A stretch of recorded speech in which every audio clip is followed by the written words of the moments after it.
تصور الكلكم سمعتوا كيف ترامب رئيس أمريكا قام بعملية قرصنة لنيكولاس مادورو رئيس فنزويلا. عسلامة ومرحبا بكم في حلقة جديدة.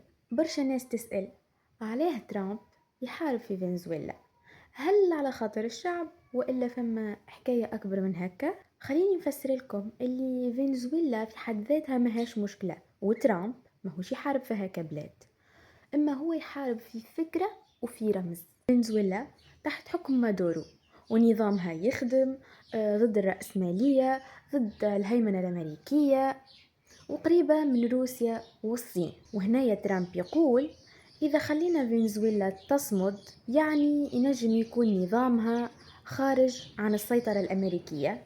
وبالنسبة لترامب عنده لأمريكا اللاتينية خط أحمر، وبوجود نظام معادن لها أكيد ما يساعدوش، وهذا يشجع دول أخرى ويكسر أمريكا كقوة مسيطرة. وهنا ترامب حب يبعث رسالة إنه اللي يخرج على الصف يتلقى العقاب.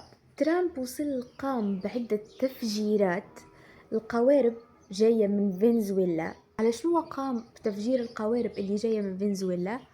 على خاطر مشتبه فيها انه في وسطها مخدرات، وخطفوا نيكولاس مادورو على خاطر خايف لأمريكا تزيد تتلقى أكثر كميات من المخدرات اللي بالنسبة له جاية من فنزويلا. أما إذا نجيو نشوفوا احنا كعبد مش محلل ومش باش يتعمق في الوضع هكا، أما إذا نشوفوا والناس الكل نعرفوا اللي المكسيك وشيكاغو كان جيسي ترامب باش يمشي على خاطر المخدرات كهو راهو سكر لأي حاجة قاعدة تجيه من المكسيك مش من فنزويلا.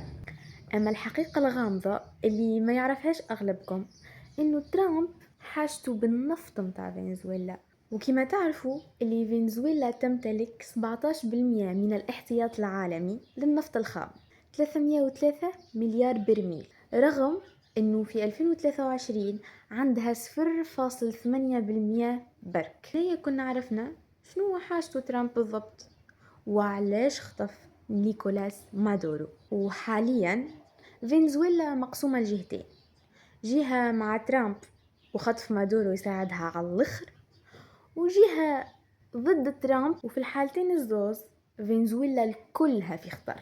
رئيس يتخطف من قبل شكون؟ من قبل رئيس آخر. وكما قلت لكم فهمنا إنه ترامب مازالت في مخططاته دول أخرين، هذايا من تصريحاته كل ما يطلع لنا بحكاية، وكل ما يطلع بحاجة مهبولة. دونك كان الاختار باش يولي هكا، فهذه ما يلزمش تسكت عليها. هذايا يتسمى انتهاك الخصوصيات، انهم يدخلوا على الرئيس كيما نكاك ويهزوه. وهنا نكون وصلنا لنهاية حلقتنا، وما تنساوش تكتبوا لي رايكم في الكومنتات.